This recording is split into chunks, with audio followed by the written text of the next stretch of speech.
മറന്നിട്ടില്ല ആ പഴയ പാഠങ്ങൾ. കൈയും മെയ്യും മനസ്സും ഒന്നിച്ചൊന്നായി മാറുന്ന പുത്തൂരം പൊയ്ത്തടവുകൾ. സൗഭദ്രം, സുരഞ്ജയം, പുരഞ്ജയം, പാടലം, പിന്നെ ഇമവെട്ടും നേരത്തിൽ മാറ്റാണ്ട് തലകൊയ്യും പുത്തൂർ ചുവടും. ഒന്നും ഈ ആഴ്ച മറന്നിട്ടില്ല. പുത്തൂരം വീട്ടിലെ കണ്ണപ്പച്ചേകരുടെ മകൾ മികവിലും മികച്ച ചരിതവുമായി യൗവനത്തിൽ തന്നെ വീരസ്വർഗം പൂകിയ ആരോമൽ ചേകവരുടെ നേർപെങ്ങൾ ഉണ്ണിക്കണ്ണന്റെ പൊന്നേച്ചി. കരളിൽ കുടിവെച്ചു വാഴും പെണ്ണെന്ന് മാളോരോട് പാടി നടന്നിരുന്ന മച്ചുണ്ണൻ ചന്തുവിന്റെ മുറപ്പെണ്ണ്.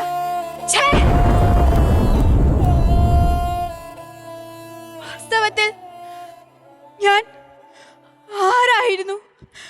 ഒരു പാഴ്ചിലവായിരുന്നോ എന്റെ ജീവിതം? അല്ല, എനിക്കുറപ്പാണ്, പ്രതികരിക്കുന്ന പെണ്ണായിരുന്നു ഉണ്ണിയാർച്ച. അനീതി കണ്ടാൽ അടങ്ങിയിരിക്കാത്ത സ്ത്രീ, എന്നും നന്മയുടെ ഭാഗത്ത് നിന്നിരുന്ന ശക്തി.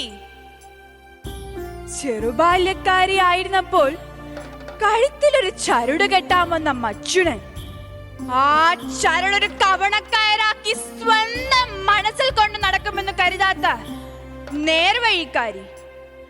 ആനയെ മയക്കുന്ന അരിങ്ങോടരുടെ കള്ളക്കോലിൽ മുന്നിൽ നിൽക്കാൻ കച്ചകെട്ടിറങ്ങി ആരോമലാങ്ങളെ ഒന്നുപോലും നോക്കിക്കോണേ ചന്തുവാങ്ങളെ കണ്ണീരോടെ പറഞ്ഞ് യാത്രയാക്കിയ പെൺകുട്ടി.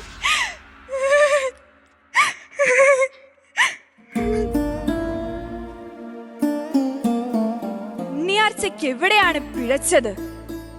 പുളിച്ചീറനോടെ പുഴക്കടവിൽ നിന്നു വരുന്ന പെൺകിടാവിനെ കയറി പിടിച്ച കയ്യന്മാരെ നനമുണ്ടുകൊണ്ട് അടിച്ചോടിച്ചത് തെറ്റോ? അല്ലിമലർക്കാവിൽ കൂത്തു കാണാൻ പോകേണ്ട, അടുക്കളയിൽ അടങ്ങി കിടന്നാൽ മതി എന്ന് മൊഴിഞ്ഞ ആ ചുമ്മണം മേലെ അമ്മായിമാരോട് അയ്യേ എന്ന് പറഞ്ഞത് തെറ്റോ? 18 കളരിക്കാശാനായ ആൺപിറന്നോൻ പേടിച്ചൊതുങ്ങിയപ്പോൾ പെണ്ണായ ഞാനും വിറയ്ക്കുന്നില്ല, ആണായ നിങ്ങൾ വിറയ്ക്കുന്നെന്തേ എന്ന് മുഖത്ത് നോക്കി ചോദിച്ചത് തെറ്റോ?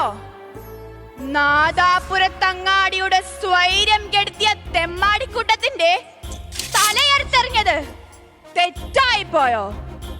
അനീതി കണ്ടാൽ പ്രതികരിക്കുന്നവളാകണം പെണ്ണ്. ആണധികാരത്തിന്റെ അകത്തളങ്ങളിൽ മനം മടിപ്പിക്കുന്ന ഇരുട്ടറകളിൽ സ്വയം തളച്ചിടുന്നവളാകരുത് പെണ്ണ്. കരുത്തുറ്റ ഭാവി തലമുറയ്ക്ക് പെറ്റമ്മയും നേർപ്പെങ്ങളുമായി നിൽക്കണം പെണ്ണ്. ഓ, നേരം 12 കഴിഞ്ഞു. ചതിയൻ ചന്തുവിന്റെ തലയർത്തു വരാൻ ഇറങ്ങി പുറപ്പെട്ട എന്റെ പൊന്നുമോൻ ആരോമലുണ്ണി മടങ്ങി എത്താറായി. അതിനു മുൻപ് കളരി പരമ്പര ദൈവങ്ങളെയും സകല ഗുരുക്കന്മാരെയും വന്ദിച്ച് ആ പുകൾപെറ്റ പുത്തൂര മടവ് തനിച്ചു പയറ്റി പൂർത്തിയാക്കട്ടെ ഞാൻ.